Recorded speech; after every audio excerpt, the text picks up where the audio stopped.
TV 45 देख रहे हैं आप। मेरा नाम अभिषेक भारती है और मैं फिलहाल आंदोलन की एक धरती ईचागढ़, आंदोलन और विस्थापन दोनों की धरती है, उस धरती पर मौजूद हूं। असल में आज से ही ईचागढ़ की धरती से ही अपने चुनावी अभियान का शुरुआत कर दिया है, आगाज कर दिया है। कहते हैं कि काम करने के लिए पद की जरूरत होती है, लेकिन मेरे साथ एक शख्स बैठे हैं जिन्होंने पिछले 5 साल में काम किया और जबरदस्त काम किया, लेकिन किसी पद पर रहते नहीं, बिल्कुल बिना किसी पद पर रहते इन्होंने काम किया। हरेलाल महतो जी मेरे साथ है, बहुत स्वागत है हरेलाल महतो जी टीवी 45 में। सबसे पहले आपको भी धन्यवाद। दादा, एक बात मेरे को समझना है, प्रखंड अलग अलग थे, आवाज उठी कि भाई एम्बुलेंस चाहिए, एम्बुलेंस चाहिए, एम्बुलेंस चाहिए। मैंने देखा कि विधायक पता नहीं सुने, सरकार नहीं सुना, पंचायत के प्रतिनिधि पता नहीं सुने, लेकिन हरेलाल महतो सुने। हम देखते हैं कि एम्बुलेंस दौड़ता रहता है, उसमें HLM लिखा रहता है, पानी का टैंकर दौड़ता रहता है, उसमें HLM लिखा रहता है। तो मतलब हरेलाल महतो पिछले 5 साल में चुनाव हारने के बाद, मैंने पहली बार देखा चुनाव हारने के बाद ऐसा मैंने लोगों को देखा है, छोड़ो यार वोटे नहीं, हरेलाल महतो ठीक है, लेकिन फिर भी हम आपके लिए खड़े हैं। काहे 2019 में जब हमने राजनीति में आए, तो इसलिए राजनीति में आए कि आपने देखा कि बिजनेस छोड़ के हम राजनीति में आए। सब आदमी राजनीति करता है, MLA बनता है, उसके बाद बिजनेस में आता है। तो उल्टा हम यहाँ आए कि ईचागढ़ विधानसभा आपने देखे कि 35 साल से जमशेदपुर का ही यहाँ MLA बनते आ रहा है, और ईचागढ़ का जनता के लिए वो लोग कोई यहाँ का पब्लिक के लिए कोई सुविधा नहीं। अभी आपने देखा कि चांडिल में आपकी शिक्षा के लिए एक चांडिल का कॉलेज है, डिग्री कॉलेज, उसमें अभी कुछ दिन पहले हम गए थे, बुलाए थे वहाँ प्रोफेसर की 4 रूम है और 7,000 बच्चा है, कि एक रूम आप अपना स्तर से दे दीजिए। तो हम बोले ठीक है, एक रूम हम बना देंगे, आप हमको जमीन ये करके दीजिए। जैसे हम गए उसका दूसरा दिन वहाँ प्रिंसिपल को आपका मैडम यहाँ के स्थानीय विधायक ने धमकी दिया कि हरेलाल महतो कौन होता है जो आप उसको कॉलेज में घुमा रहे हैं। तो इस तरह का हमने अभी आपने जैसे बताया कि एम्बुलेंस हमने 4 प्रखंड में 4 एम्बुलेंस दिए हैं। तो हमारा एम्बुलेंस देख के वो लोग तुरंत विधायक फंड से हमारे यहाँ के स्थानीय विधायक ने 5 एम्बुलेंस दिए, लेकिन वो 5 एम्बुलेंस रोड में नहीं दिखता है।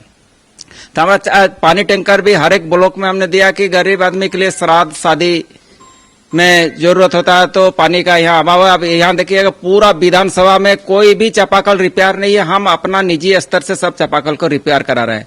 अगर हम कहीं ट्रांसफार्मर खराब होता तो हमने ट्रांसफार्मर लगाते, तो अभी देखिएगा ईचागढ़ थाना में मेरा 2 ट्रांसफार्मर जब्त करके प्रशासन रखा है। कि स्थानीय विधायक का ये कि हरेलाल महतो कौन है जो यहाँ ट्रांसफार्मर रिपेयर करके दे रहा, वो प्राइवेट आदमी ट्रांसफार्मर या कोई बोरिंग रिपेयर नहीं कर सकता है। तो उसके बाद भी हमने अभी भी बोरिंग सब जगह खराब है, हम लोग रिपेयर करके दे रहा है। यहाँ पानी का पीने का पानी का सुविधा भी नहीं। आप देख रहे हैं सबसे बड़ा समस्या है विस्थापित का समस्या। यहाँ 30 किलोमीटर पानी है डैम में, लेकिन देखिए पानी डैम में है, वो पानी कोई खेत में नहीं जा रहा। एक भी कहीं लिफ्ट इरिगेशन का यहाँ सुविधा नहीं है, बोरिंग का वही स्थिति है, पीने का पानी का कहीं नहीं है, सुविधा नहीं है, न शिक्षा का सुविधा, न पानी का सुविधा, सिंचाई का सुविधा, न आपका रोड रास्ता का वही हाल। आप कुकड़ू से आदमी आता है चांडिल, हम लोग का अभी अनुमंडल का साथ साथ कोर्ट भी हो गया, सरायकला से कोर्ट भी है, तो कुकड़ू और ईचागढ़ दोनों ब्लॉक का आदमी को आना पड़ता है चांडिल, लेकिन सब घूम के 1.5 घंटा का रास्ता, जो 20 से 25 मिनट का रास्ता, वो 1.5 घंटा रास्ता तय करके सब घूम के आता है चांडिल। अगर रोड भी नहीं बन पाया, तो इसीलिए राजनीति वाले से आए कि ये सेवा भाव से आया है। वो लोग का जैसा नहीं काम, राजनीति करके पैसा कमाना है, हमको पेंशन लेना है, हमको पेमेंट लेना है, हमको कमीशन लेना है, ऐसा नहीं। हम राजनीति में इसलिए है कि यहाँ के ईचागढ़ विधानसभा के जो जनता है, ईचागढ़ विधानसभा की जनता का मान सम्मान स्वाभिमान बचाने के लिए ही राजनीति में आया है। देखिए आप जैसे अभी आंदोलनकारी का बात किए, अब आंदोलनकारी 1982 में यहाँ अजित धनंजय महतो का गोलीकांड हुआ था, वो आंदोलन के चलते ब्लॉक में। तो उस टाइम देखिए उस परिवार को अभी तक ले इतना नेता आए, यहाँ तक कि CM तक के शिबू सोरेन तक भी आए थे, सब नेता आए थे, उनका घर सब जाते हैं, हर एक 21 अक्टूबर को जाके माला पहनाते हैं और बोलते हैं आपका बेटा को नौकरी दे देंगे, लेकिन अभी तक ले कुछ नहीं। हमने अपना निजी स्तर से उसको 4 कमरा का पक्का घर बना के दिए, और उनका बेटा को भी अपना क्या बोलते हैं, अपना हमारा जो Harelal construction company private limited है उसमें उनको काम में भी रखे, वो अपने काम भी कर रहा है। तो इस तरह हम लोग जनता की सेवा करने के लिए हम राजनीति में आए हैं। एक चीज हम देखें, मतलब हम देखते हैं कि अभी का राजनीति में आप किसी भी पार्टी को देख लीजिए, आप हेमंत सोरेन पिछली बार जब यहाँ पर आए थे, हमको याद है चुनाव में आए थे जब, तो विस्थापितों के बीच गए थे, कहते कि विस्थापन आयोग बनेगा। सरकार का पूरा कार्यकाल लगभग खत्म होने को है, अब बात चल रही है कि विस्थापन आयोग बनेगा। वो कहते हैं कि न नौमन तेल जलेगा न राधा नाचेगी, विस्थापन आयोग कब बनेगा तब बनेगा। एगो नए नेता जयराम महतो वो तो कहते हैं एकदम तोड़ दो फोड़ दो। भाई आप भी बहुत मीठा बोलते हैं, आपके पार्टी के अध्यक्ष भी बहुत मीठा बोलते हैं, तो ऐसा मीठा बोलने वाला लोग के लिए क्या राजनीति में मतलब अभी भी लगता है कि जगह है? एकदम जरूर जगह। हम लोग राजनीति में इसीलिए आए हैं कि यहाँ मतलब सेवा, आदमी को, पब्लिक को सेवा दे। किस तरह सेवा दे रहा है आप भी देख रहे हैं, सारा लोग देख रहा है ईचागढ़ विधानसभा के कि अभी हम एक राजनीति के में एक वार्ड मेंबर भी नहीं है, फिर भी हर एक सुख दुख में सेवा दे रहे हैं और आगे भी देते रहेंगे बिना एमएलए के। लेकिन एमएलए बनने का यही है कि एमएलए बनने से आदमी को जो यहाँ सारा चीज जो पब्लिक के सुविधा के लिए जो वो और बढ़ चढ़ के कर सकता है। अभी निजी स्तर से जो कर रहे हैं और बड़ा करके हम लोग सेवा दे पाएंगे, इसीलिए एमएलए का ही है।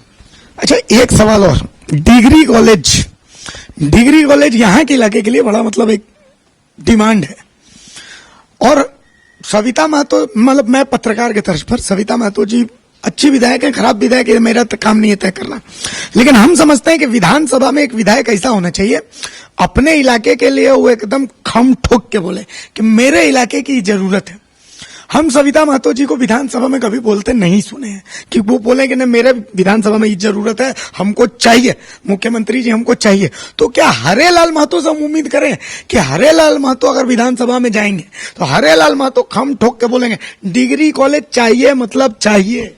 ये एकदम, अगर हम विधानसभा में जाते हैं तो जरूर चांडिल में डिग्री कॉलेज और महिला विश्वविद्यालय एकदम बनाना है। हर हाल में यहाँ शिक्षा को आगे बढ़ाएंगे, तभी जाके हमारा ईचागढ़ विधानसभा आगे बढ़ सकता है। जैसे विस्थापन का ही बोले, ये भी जो चिलगुआ विस्थापन ये भी है ना, कहीं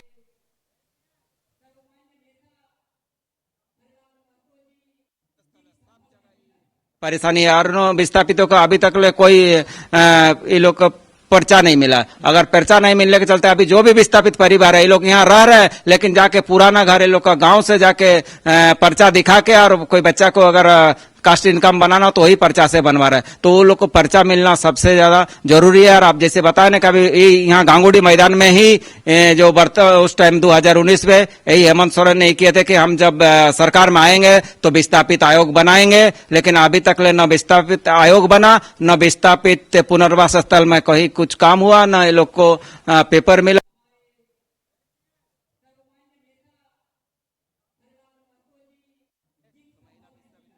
बनाएंगे। देखिए आप कुकड़ू और ईचागढ़, हमारे यहाँ ये तो ग्रामीण क्षेत्र है, सब गरीब आदमी कैसे दूसरा जगह जाके पढ़ाई नहीं कर पाएंगे, इसीलिए यहाँ महिला विश्वविद्यालय और एक कॉलेज का और डिग्री कॉलेज का होना बहुत जरूरी है। अच्छा दादा, अब जो सबसे जरूरी मुद्दा, हर आदमी जो इधर बैठा है, आपकी सभा में जितने लोग थे सब पीड़ित हैं, हम समझते हैं हरेलाल महतो भी पीड़ित होंगे। आप लोग अभी हल्ला बोल कार्यक्रम किए थे, आपके विधानसभा में जितना अंचल है सब में घूसखोर लोग बैठा हुआ है, और खास करके विस्थापित लोग का जो विकास पुस्तिका है, ये सब बनाने के नाम पर जो पैसा वसूली का खेल चल रहा है, हरेलाल महतो इन सब चीजों से वाकिफ है कि इतना भ्रष्टाचार है कि क्या बताएं। तो मतलब इस भ्रष्टाचार को खत्म करने के लिए हरेलाल महतो के पास क्या कोई प्लान है कि किस तरीके से क्या करें? अगर हम लोग कहते हैं सरकार बनता है और विधायक बनता है तो जरूर भ्रष्टाचार को रोक लगाएंगे और एकदम लगेगा। जैसे आप बताए नहीं, विस्थापित का विस्तार, सही में विस्थापित का आधा आधी होता है, ये सबको मालूम है। ब्लॉक में वही स्थिति है, थाना में वही स्थिति है, सब जगह मन भ्रष्टाचार पूरा भरा हुआ है। अच्छा एक और बात, अब इस इलाके की एक और बहुत बड़ी समस्या हाथी, मतलब हाथी की ये स्थिति है, सबको पता है कि हाथी रास्ता भटक करके घर तोड़ेगा, धान बर्बाद करेगा, सब करेगा। डीएफओ को फोन लगाते रहेगा बेचारा गांव वाला, वही जो 10-15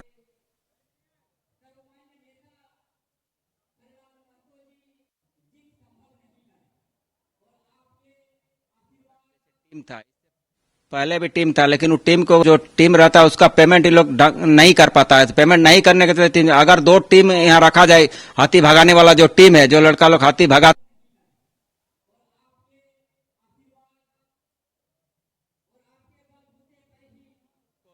पटाखा या कुछ नहीं दिया। हम निजी स्तर से अपना जला हुआ मोबिल और आपका पटाखा टॉर्च ही दे रहे हैं, ये मतलब फॉरेस्ट विभाग से कहीं नहीं दिया जा रहा, उसके चलते नहीं। और अगर टीम उसको ठीक से ही करेगा तो जरूर यहाँ से भागे। मुआवजे को लेकर के मुआवजा भी समय पर नहीं मिल पा रहा। जैसे आज भी घर तोड़ा है, रात को कल भी तोड़ा था, डेली कहीं ना कहीं घर तोड़ रहा। मुआवजा कब मिलेगा उसका कोई ये नहीं, खाली फॉर्म भर के दे दो, फॉर्म भर के दे रहा, कोई मुआवजा का पेमेंट नहीं हो रहा। जब तक ले यहाँ का जनप्रतिनिधि उसमें दबाव नहीं बनाएगा तो नहीं। वैसे जनप्रतिनिधि इतना कमजोर है कि कोई भी मतलब सरकारी जो सुविधा वो नहीं मिल पा रहा है यहाँ का। अच्छा, गठबंधन में चुनाव लड़ने की बात हो रही है। ईचागढ़ से हरेलाल महतो की मेहनत किसी से छुपी नहीं है। इतना आप लोग मेहनत कर रहे हैं, इसके बावजूद आपके गठबंधन के जो दूसरे दल हैं वो किसी पुराने विधायक को ला करके वापस से दूसरे दल में मतलब अपने दल में शामिल कर दे रहे हैं। तो मतलब कहीं ना कहीं सब कुछ ठीक है, आपकी दावेदारी मजबूत है या मतलब क्या है? हमारा दावेदारी मजबूत है। अब कौन ज्वाइन कर रहा है, कौन क्या कर रहा है, उससे कोई मतलब। हम ईचागढ़ के जनता को सेवा कर रहे हैं, ईचागढ़ के जनता हमारे साथ है। बस यही मेरा सबसे यही है कि ईचागढ़ जनता मेरा साथ है। आगे भी यही साथ, मतलब आपको लगता है ईचागढ़ की जनता आपका साथ देगी? जी एकदम साथ देगी ईचागढ़। हम जो देख रहे हैं मतलब कुछ देखते हैं, जैसे जयराम महतो एक नए नए लड़का है, आप देखे ना उसके बारे में, सुने होंगे, वीडियो देखे होंगे। कोई भी आए ईचागढ़ विधानसभा में, अभी स्थिति है ईचागढ़ विधानसभा में कोई भी नेता आके चुनाव लड़े, हरेलाल महतो ही यहाँ से चुनाव जीतेंगे। चलिए, इसको कहते हैं कॉन्फिडेंस। कॉन्फिडेंस को कॉन्फिडेंस रखिएगा, ओवर कॉन्फिडेंस मत बनने दीजिएगा। चलिए, तो ये हरेलाल महतो है, बहुत हंसमुख है, मुस्कुराते